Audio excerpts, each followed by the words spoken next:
What's up, guys? It's Terry here. I'm on Thanksgiving break, so I've just been spending my time compulsing over fantasy football, sports in general, playing some Call of Duty, also playing some Battlefront 2, and what else have I been playing? Oh, I've been playing 2K, of course, getting my player all hyped up.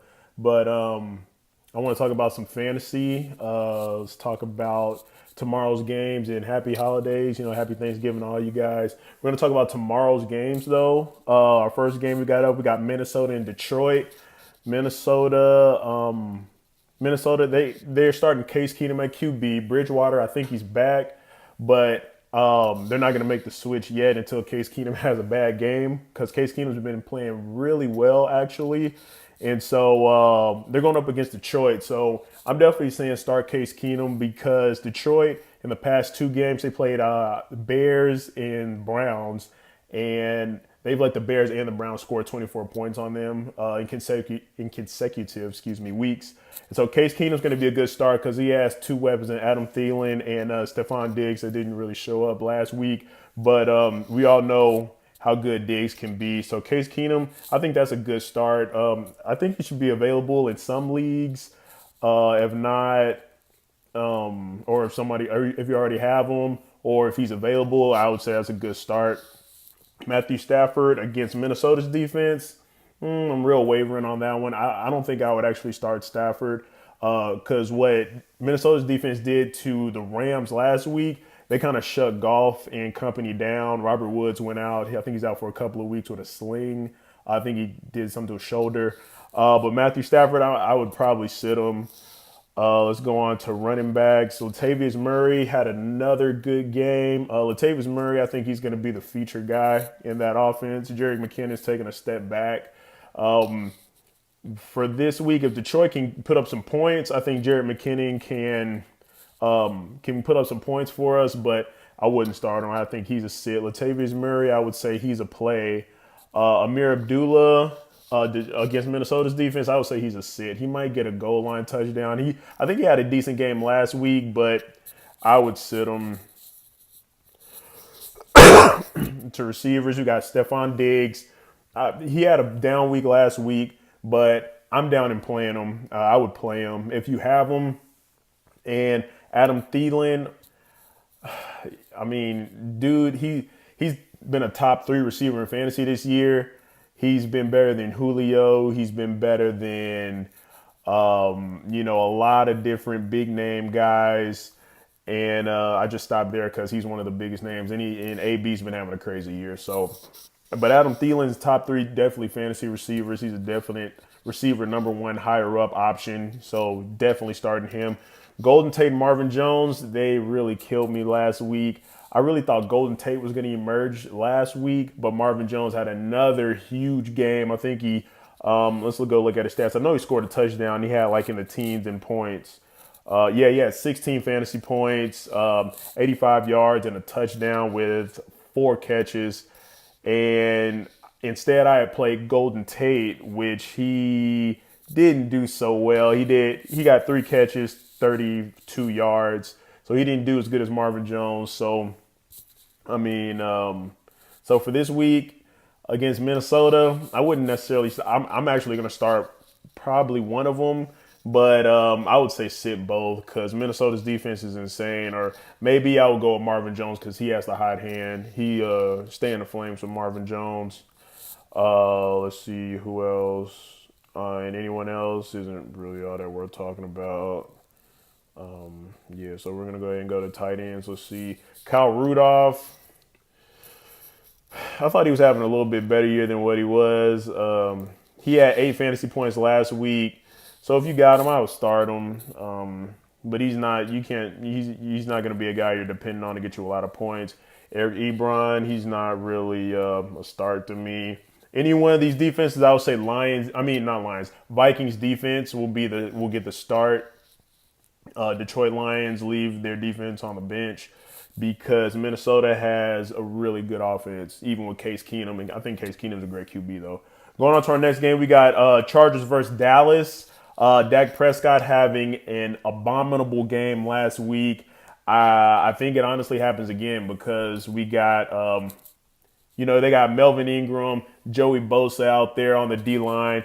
Those guys are better than Atlanta's pass rushers, and honestly, I think both of them could start on the Eagles. So I'm gonna say leave Dak Prescott on the bench for right now for this game. Definitely Phillip Rivers. I would say. Because Phillip Rivers isn't what he used to be, definitely in fantasy, but I would say you could play him. He's a streamable option. I would say if you don't have a better option. And I know Rivers did really well with what's his name?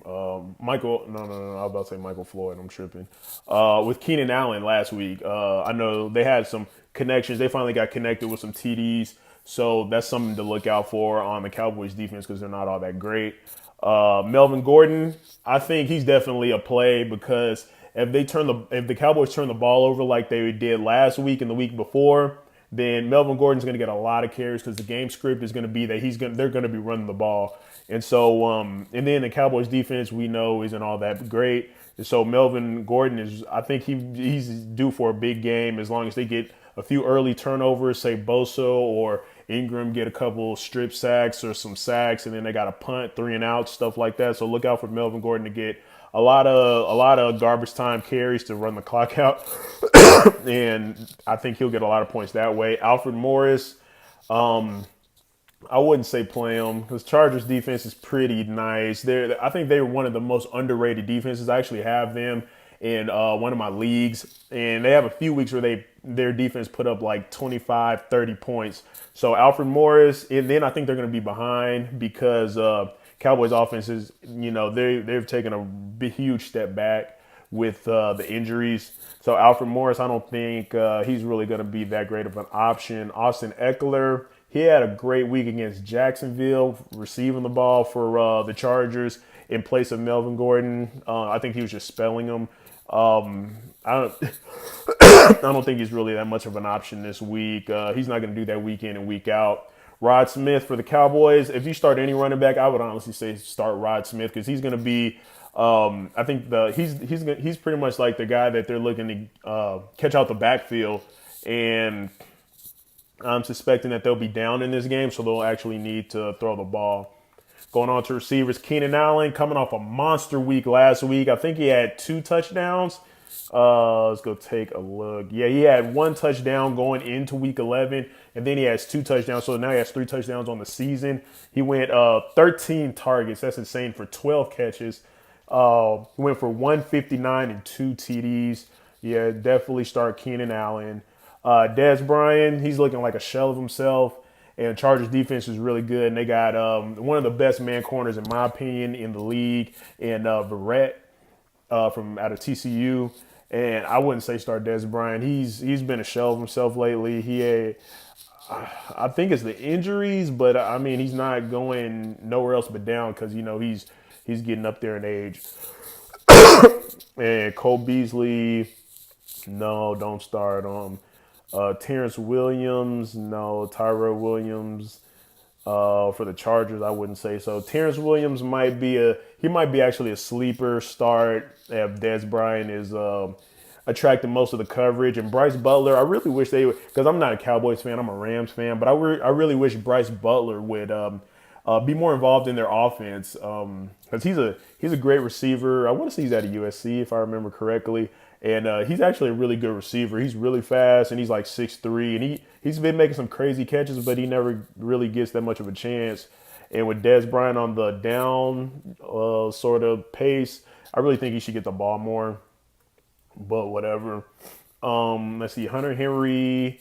Any tight ends, Hunter Henry, he hasn't been having all that great of a year. He has 2 touchdowns this year. Past 4 weeks, he's had single-digit fantasy points, and so I wouldn't say start him. I wouldn't say so. Jason Witten, same thing. I actually drafted him in one of my leagues. He's been disappointing, so I wouldn't say to start Jason Witten either. Antonio Gates, he's really on the down trot of his career. Hall of Fame tight end, of course, but not really a factor this year. Chargers defense, definitely. I'm starting the Chargers defense in all my daily fantasies and on like 2 of my fantasy teams. Definitely start Chargers defense. Dallas defense, don't start them. All right. So going on to our last game, we got the Giants versus Washington. Let's see. We got Kirk Cousins. Definitely start him against the Giants. Even though the Giants had a big win last week, I would still say you're looking to start Kirk Cousins in this matchup. Even and Kirk Cousins has some guys go down as well, but I think he's going to be like I said. Kirk Cousins, Captain Kirk. He always gets it done somehow, some way. Like the other week, he ran for 2 touchdowns. He's not even known for running, so Kirk Cousins is a viable option. Eli Manning.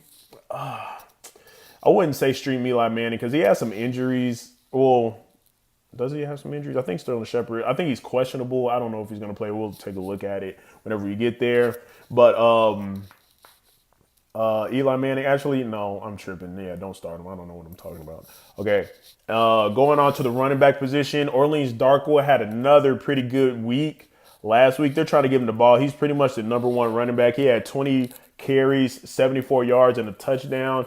And he went for 16 fantasy points. And so I think he's a really good option. Definitely a guy you might can get off waivers as well. Well, maybe not anymore. But I know he's not as owned in a lot of leagues still. So, yeah, he's a nice he's a good sleeper pick. Samaje Perine, he actually is a great pick. He's questionable, but I'm pretty sure he's going to play. Chris Thompson, we know he went down, and I think he's out for the season. And so is Rob Kelly. I'm tripping, dude with the dreads, the running back. So Samaje Perine, I think he's going to get pretty much all the snaps at running back. And he catches out the backfield, and he actually had a pretty good game last week. Yeah, he had 23 rushes, 117 yards, and one TD. So, yeah, and I know you can get this guy off waivers. I think I looked, actually, and he was like 30% owned in leagues. And so he's definitely a guy you can get off waivers. So that's another great sleeper dude that you can get, for the low or probably in waivers. Sterling Shepard, like we said, I think he's questionable. Let's see. Yeah. Yeah, I can't tell. It says today, Wednesday, it says they are going to keep monitoring him. I don't know if he's going to play or not. So that's something to look out for. Definitely more near, because it says the game is at 8:30 p.m. So closer to game time, definitely take a look for that if you have Sterling Shepard or you have plans in starting Sterling Shepard. Jameson Crowder, oh man, let me see. I know he's just coming off injury. He doesn't have a touchdown this year, but he did have 11 points. He had 7 catches for 72 yards. I think he's a safe pick. He has a low ceiling. I mean, his oh my gosh, I always mess it up. His floor is pretty decent because he's always going to be targeted because he's sort of their slot guy. He's a quick guy, and Captain Kirk's always looking for him. Josh Doctson, yeah, he actually came out. He had a good week last week. He didn't have a touchdown. He had 4 catches, 81 yards, and no touchdowns, excuse me. But I think it was open a couple times in the end zone last week, and Kirk just missed them. So Josh Doctson, I think he's going to be their number one receiver. Last week, I remember I talked about how I loved him out of TCU, and he was great. I think he's really going to turn into that number one guy finally for Washington. Terrell Pryor on IR. It really sucks that he couldn't make it in Washington. I know he took he was trying to bet on himself with getting a big contract and playing pretty good this year, but he never got to do so. Let's see, Roger Lewis. He was the one with that catch last week, wasn't it? No, I think it was someone else. No, Roger Lewis. He's actually, I think he's a good slot pick. So if you just need a flex or a wide receiver 3 and you're just in some type of crisis, I think he'll be good to play. All right, going on. Let's see, tight ends. Jordan Reed, he's questionable. I don't think he's going to play, actually. He missed Monday and Tuesday's practice, so I don't think Jordan Reed's going to play again. He's been injured on and off. Evan Ingram against Washington. He actually had a horrible game for me last week. Yeah. Yeah, 6 targets and 1 reception for 9 yards. And I started him in daily fantasy because he has the most targets out of all tight ends in the league. and he got me he got me 9 yards and 1.4 fantasy points. So Evan Ingram, he can't do that bad again. I'm pretty sure he won't. Especially, I thought he'd do pretty good because what's his name was out. Sterling Shepard was out, and they got so many injuries over there at the receiver position. I really thought he was going to be the like 15 targets, maybe 150 yards, 2 touchdowns. But yeah, pretty far from that. He actually did atrocious. But I would start him again. I would start him. I'm not gonna start him again, but I would, if I were you and you had him in a fantasy in a league, you would start him again, give him another chance. Vernon Davis, he's a definite start. I think the top 3 teams that struggle against tight ends is the Giants. Definitely, they're in there, and so Vernon Davis is a good start. Because I'm pretty sure Jordan Reed's not playing. I'm actually starting Vernon Davis, so look out for that. Vernon Davis has been really good filling in for Jordan Reed since he's been out. Any of these defenses, I would say take Washington's defense. I wouldn't take the Giants defense. Giants defense has been horrible. They beat KC last week, but KC has lost I want to say 4 out of 5. Their last 5, they've been putrid. They've been awful. So KC, I don't know what's wrong with them. But yeah, I wouldn't say the Giants aren't for real. I mean, they're not going to come out and surprise anybody. I think Washington's going to take this pretty easily. So I would say take Washington's defense, leave New York's defense on the bench. And those are the games for Thanksgiving. I hope you guys have a great Thanksgiving. Probably going to come try to make a few more videos for the rest of the games on Sunday, and maybe do some talk about what happened last week with Tyrod Taylor, and maybe even I want to be strictly like a football channel, but I might even talk about LeVar and Lonzo Ball and what happened with that. LeVar Ball and POTUS or whatever. But all right, yeah, you guys have a great Thanksgiving, a great break, and see you guys later.